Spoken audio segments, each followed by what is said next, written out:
നിങ്ങളിവിടെ ഇരിക്കുന്നത് സ്വരാജിനെ കേൾക്കാനാണ് എന്നെനിക്ക് നന്നായിട്ടറിയാം. നിലമ്പൂരിൻ്റെ ചരിത്രത്തിൽ ഇതുപോലെ ഒരു തെരഞ്ഞെടുപ്പ് കൺവെൻഷൻ ഇതിനു മുമ്പ് നടന്നിട്ടില്ല.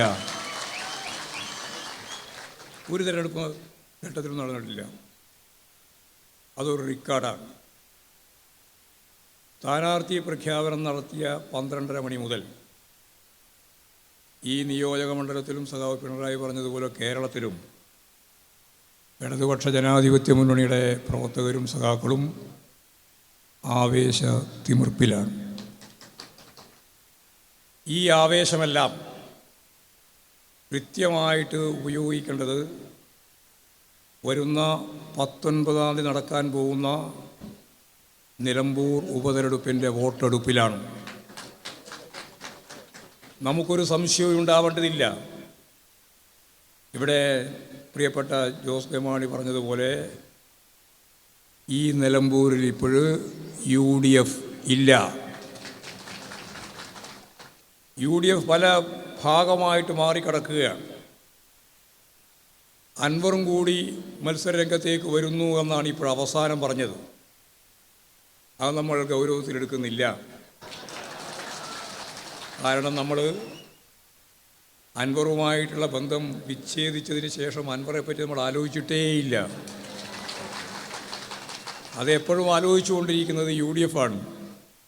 ആ UDFിൻ്റെയും അൻവറുടെയും ദുരന്തമാണ് ഈ നിയോജക മണ്ഡലം ഇപ്പോഴും ദർശിച്ചുകൊണ്ടിരിക്കുന്നത്. ഞങ്ങൾ വ്യക്തമായ കാഴ്ചപ്പാട്, രാഷ്ട്രീയ നിലപാട് ഉയർത്തിപ്പിടിച്ചുകൊണ്ടാണ് ഈ തെരഞ്ഞെടുപ്പിനെ നേരിടുന്നത്. ഇവിടെ പറഞ്ഞു, ഞങ്ങൾ ഈ തെരഞ്ഞെടുപ്പിൽ 2 മുദ്രാവാക്യം മുന്നോട്ടേക്ക് പോകുന്നുള്ളൂ. വളരെ ലളിതമാണ് കാര്യം. ഒന്ന്, വർഗീയതക്കെതിരായ ഉശിരാർന്ന പോരാട്ടം. 2, നവകേരളം സൃഷ്ടിക്കുക എന്ന ക്രിയാത്മകമായ മുദ്രാവാക്യം. ഈ 2 മുദ്രാവാക്യമാണ് ഞങ്ങളുടെ ഏറ്റവും പ്രധാനപ്പെട്ട മുദ്രാവാക്യം. ഒരു നവകേരളം സൃഷ്ടിക്കാനാണ് 3-ാം തവണയും ഇടതുപക്ഷ ജനാധിപത്യ മുന്നണി ഗവൺമെൻറ് വേണ്ടത്. പിണറായി വിജയന് മുഖ്യമന്ത്രിയാവാനും കുറേ ആളുകൾക്ക് മന്ത്രിയാവാനും കുറേ ആൾക്ക് MLA ആവാനും വേണ്ടിയിട്ടല്ല.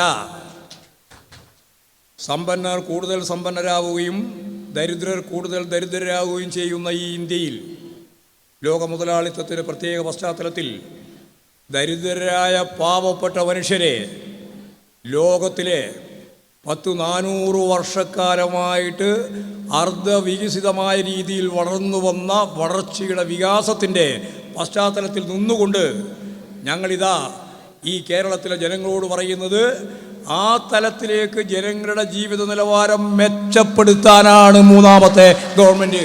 അല്ലാതെ കുറേയാൾക്ക് മന്ത്രിയാവാനും മുഖ്യമന്ത്രിയാവാനും അല്ല. അത് നല്ല ധാരണ വേണം. കേരളത്തിലെ ജനങ്ങളുടെ ജീവിത നിലവാരം മെച്ചപ്പെടുത്താനാണ്. അത് ഞങ്ങൾ മെച്ചപ്പെടുത്തും. പട്ടിണിയില്ലാത്തൊരു നാടായിട്ട് കേരളത്തെ മാറ്റി.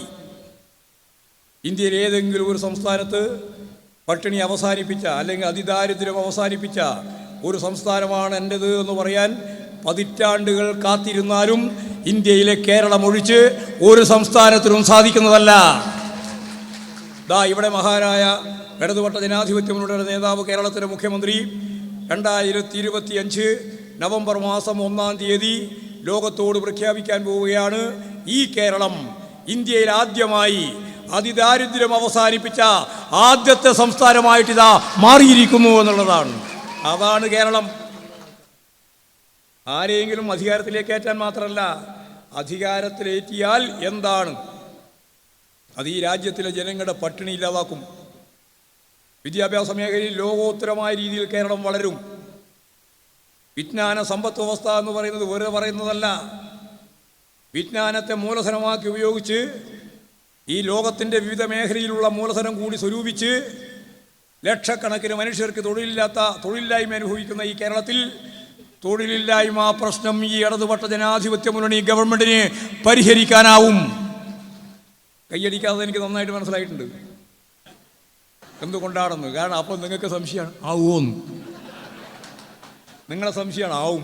ഉറച്ച് കൈയടിച്ചോ, ഒരു സംശയവും വേണ്ട. തൊഴിലില്ലായ്മ പ്രശ്നം പരിഹരിക്കാൻ ചെയ്യും. ഞാനൊക്കെ DYFയുടെയും KSYFിൻ്റെയും പ്രവർത്തകനായിട്ട് നടക്കുമ്പോൾ ഈ മലപ്പുറത്തും അതുപോലെ തന്നെ ഈ നിലമ്പൂരൊക്കെ വന്ന് പ്രസംഗിച്ചിട്ടുണ്ട്. അതെനിക്കറിയാം.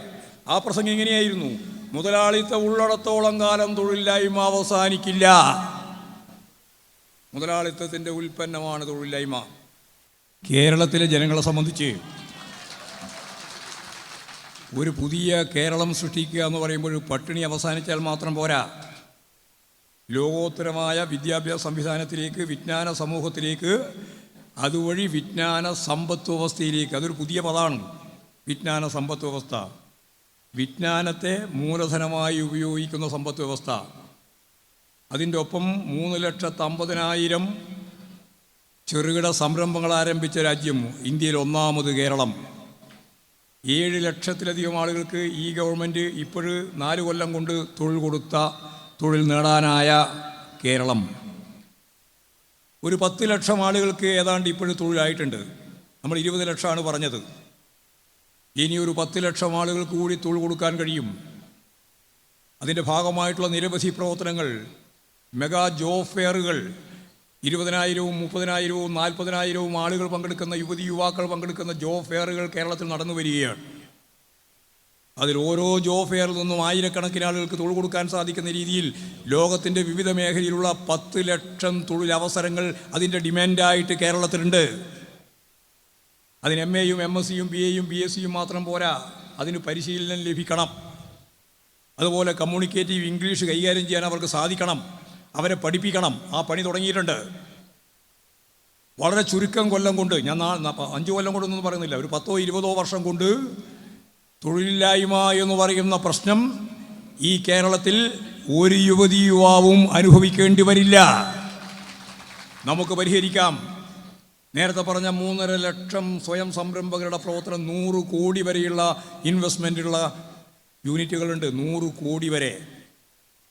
ഇപ്പോഴാണെങ്കിൽ പിണറായി പറഞ്ഞില്ലേ, നമ്മൾ സംഗമം നടത്തി, 26 രാജ്യങ്ങളിൽ നിന്നായിട്ട് 2,500 ആളുകൾ അതിൽ പങ്കെടുത്തു. പിണറായി പറഞ്ഞു 1.5 ലക്ഷം കോടി നിക്ഷേപിക്കാൻ സന്നദ്ധത അറിയിച്ചു. ഞാൻ P. രാജീവനോട്, മന്ത്രിയോട് ചോദിച്ചു. അപ്പോൾ രാജീവ് പറഞ്ഞത് ഇപ്പോഴേറ്റവും അവസാനമായിട്ട് കിട്ടിയ കണക്ക് പരിശോധിച്ചാൽ 2 ലക്ഷം കോടി ഉറുപ്പിക ഈ കേരളത്തിൽ നിക്ഷേപിക്കാൻ തയ്യാറാണെന്നാണ്. പിന്നെ എന്തിനാണ് ഈ കേരളം തിരിഞ്ഞു നോക്കേണ്ടത്? കേന്ദ്ര ഗവൺമെൻറ് നമുക്കൊന്നും തരുന്നില്ല. അതിൻ്റെ സാമ്പത്തിക ഉപരോധത്തിൻ്റെ ഭാഗമായിട്ടുള്ള ഗൗരവതരമായ പ്രതിസന്ധിയാണ് നമ്മൾ അഭിമുഖീകരിക്കുന്നത്.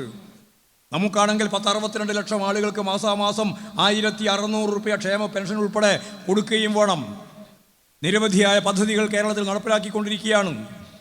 ചിലതെല്ലാം കുടിശ്ശികയാകുന്നത് നോക്കി കുടിശ്ശിക ഒഴിവാക്കാനുള്ള ശ്രമവും നടന്നുകൊണ്ടിരിക്കുകയാണ്. അങ്ങനെയുള്ള ഒരു സാഹചര്യത്തിൽ കേരളത്തെ ലോകോത്തരമായ രീതിയിൽ ഉയർത്തുക എന്നുള്ളതാണ്. ഇന്ത്യയിലെ ഏതെങ്കിലും സംസ്ഥാനത്തെ പോലെ ഉയർത്തലല്ല.